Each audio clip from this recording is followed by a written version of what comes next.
Alright, let's try this for the second time because it's Zoo's 2 cents and why not?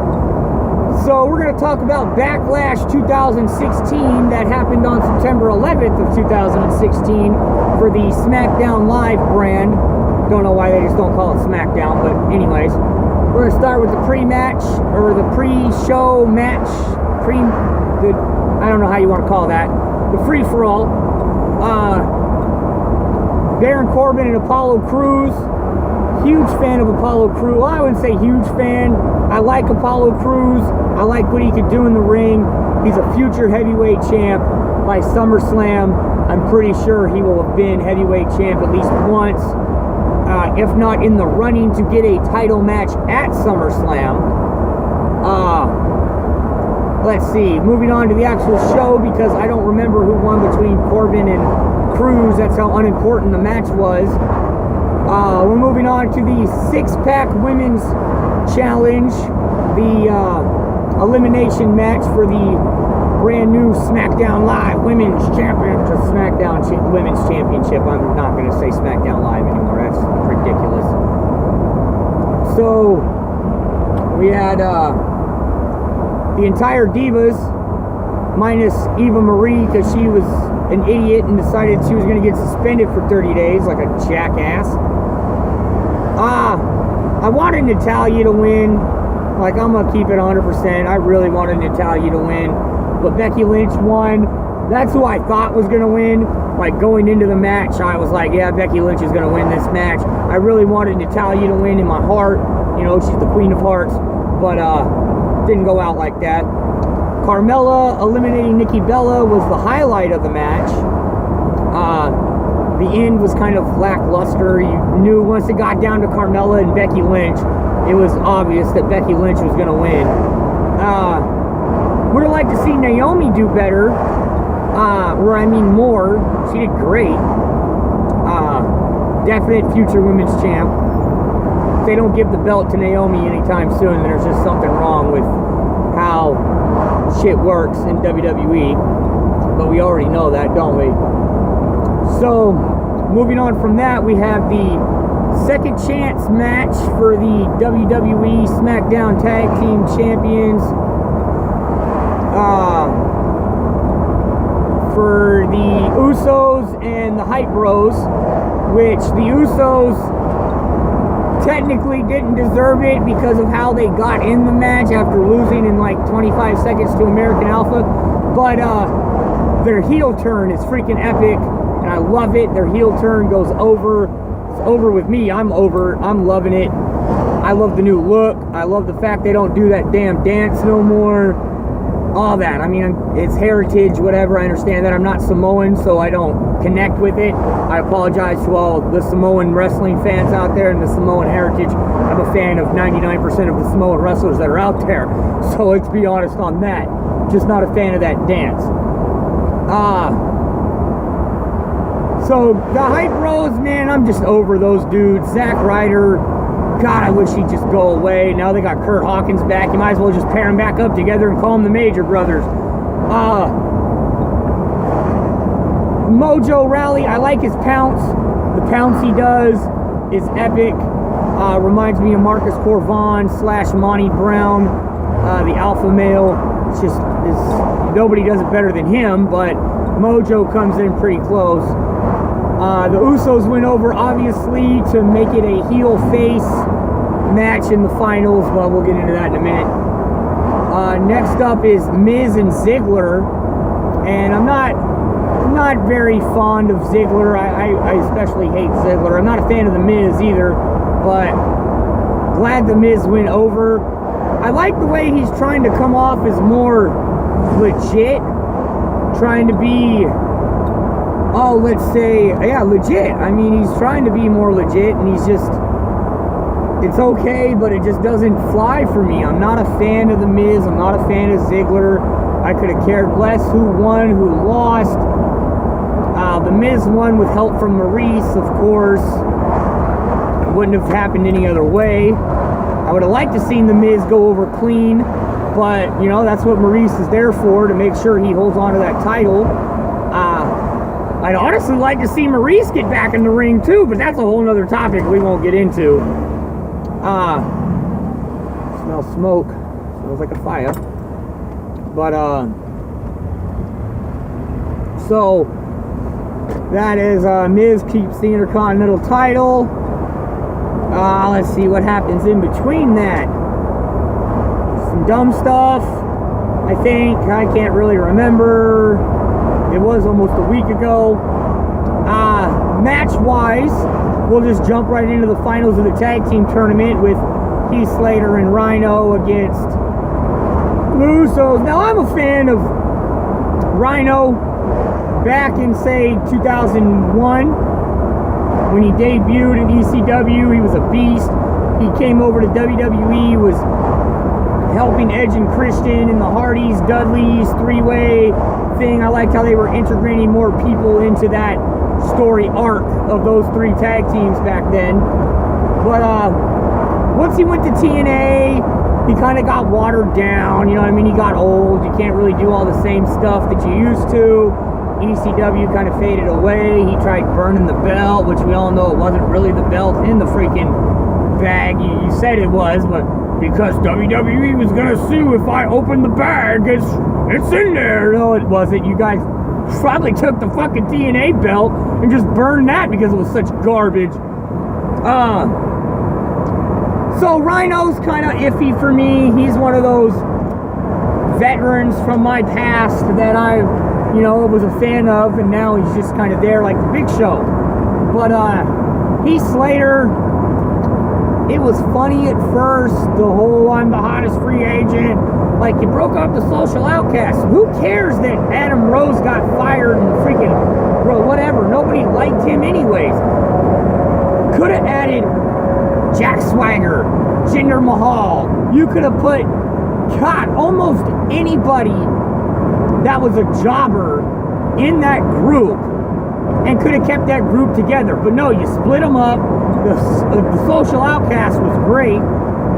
So now you got Heath Slater trying to get on every damn show that he can get on and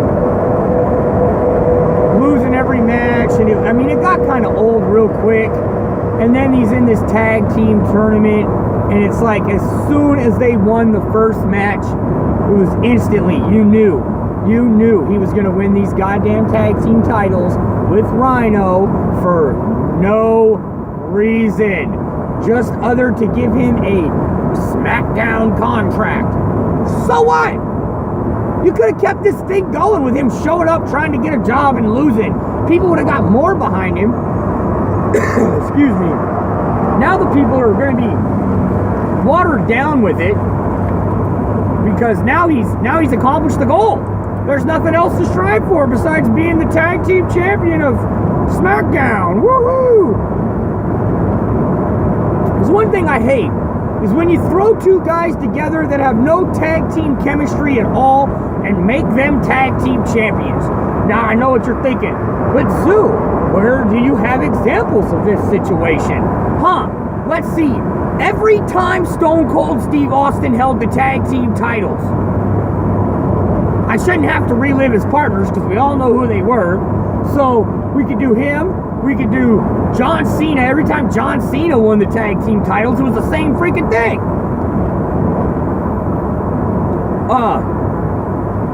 It gets old real quick seeing the same guy with 28 different tag team partners winning the tag team belts because he's either the heavyweight champ or he's in contention for the heavyweight champ and his partner happens to be the heavyweight champ. Like, God, dude, it gets old. So they beat the Usos with Heath Slater taking all the damage and Rhino coming in for the hot tag, and it's just, oh God, dude, it's so predictable with these two. Over it. So let's see what else was on this card that meant anything. Randy Orton and Bray Wyatt. Somehow Orton got hurt before Backlash, so he was already rumored to not be medically cleared to wrestle on the damn pay-per-view. So he was pretty much, they had him get attacked by Bray Wyatt in the back, and obviously you could tell it was an ankle injury because he attacked the ankle. and Orton couldn't wrestle him. Oh, he's too injured, blah, blah, blah. So Bray Wyatt does the awesome thing, makes the ref start the match anyways. And say, you know what? Count him out. Give me the 10 count. Give me the count out victory over Randy Orton. I don't want no forfeit crap. Count his ass out. So he gets counted out. Bray Wyatt gets a cheap win. Everyone's thinking, oh yeah, that's the end of it. And then the timekeeper hands the ring announcer a note. I know what everybody was thinking. Oh, what could this note be? Well, everyone was right. It was a match for Bray Wyatt. And here's another thing that's starting to get to me. When you get these old guys in there doing their last run of matches just to keep people like me watching, fortunately, they seem to get a lot of no-holds-barred matches. Like, oh, you already know where I'm going with this. Kane comes out. Of all people, Kane comes out looking fat. I'm sorry, my voice is a little raspy. Looking fat, looking out of shape. But, you know, it's Kane. So, you know, there's some nostalgia there. Blase. So him and Bray Wyatt have a no-holds-barred match. And I believe Bray Wyatt won. I honestly cannot remember the ending of it because it was that unimportant. Like, I'll be honest, I don't remember the unimportant stuff. I'll just go back and watch it later and then be like, oh, I don't remember this match because it was unimportant. So that was that, which led us to something. Something happened, dude. There's more than, hold on. Ooh, okay, the tag match, Miz, the girls, Bray Wyatt. Yeah, okay. So we are on the main event now after that Bray Wyatt crap. And it was Dean Ambrose and AJ Styles. Now, I'm going to be 100% honest. I honestly thought Dean Ambrose was going to win. I was pulling for Ambrose. Not that I'm not an AJ Styles fan. Don't get me wrong. AJ Styles is phenomenal. That's why it's his nickname. The guy is awesome. But Dean Ambrose, I thought he was definitely going to have a long title run, longer than what he did have. Because he won it in July and then lost it in September. So, you know, I mean, it's not that long in WWE years. Months, weeks, whatever you want to call it. So, and the fact that AJ, I mean, yeah, we're going to get him over as a heel. So, low blow. Which is understandable. And it shouldn't have been the way he won the match. Like, excuse me. Drinking water too fast, got the damn hiccups. Should have had him pin him clean. But to keep the heel factor alive, they had AJ go over dirty with the well-placed low blow to the groin area, and then the Styles Clash for the win. So now we're in the era of Styles. This is I like it when a heel has a title, because then it makes you want to see him lose it even more. Like, if you've noticed, WWE's both main champions, let's be honest, the four male singles titles, the U.S. Intercontinental and both heavyweight titles, are being held by heels right now.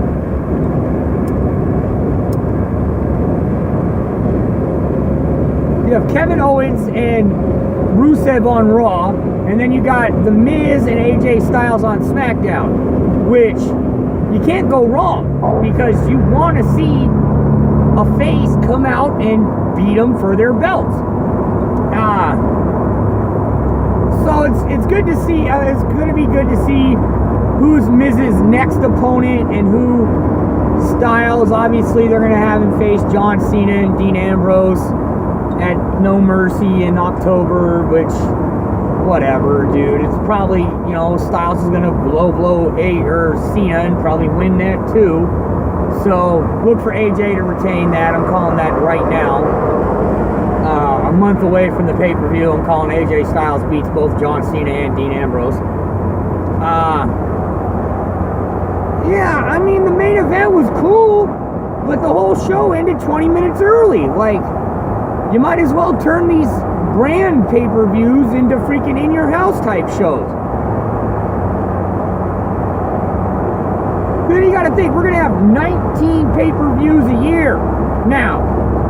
So starting in 2017 with the Royal Rumble, that'll be number one. Obviously a multi-brand show because this is how it worked back last time.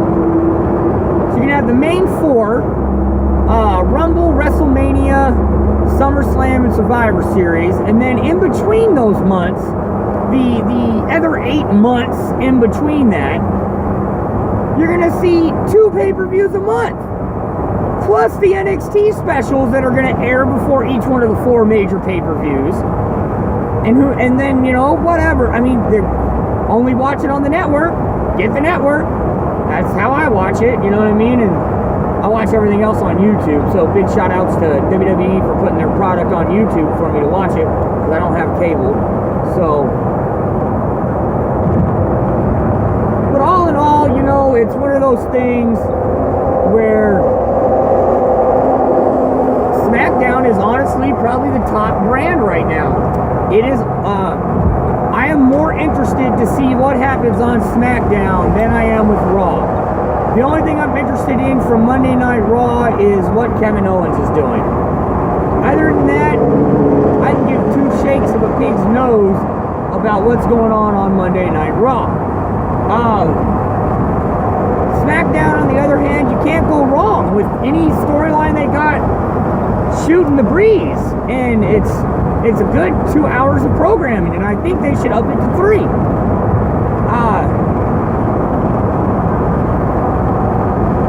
I mean, either that or cut Raw back down to 2. I mean, it's getting a little ridiculous that Raw got 3 picks over SmackDown, and yet SmackDown still got the better goddamn show. So, you know, those are my 2 cents. That's my 2 cents on Backlash and SmackDown in general. Stay tuned for the next video. Hit that like button to put it in your saved files to show all your buddies to see if they have the same opinion as I do. Go ahead and hit that subscribe button to see more great videos from my everyday life.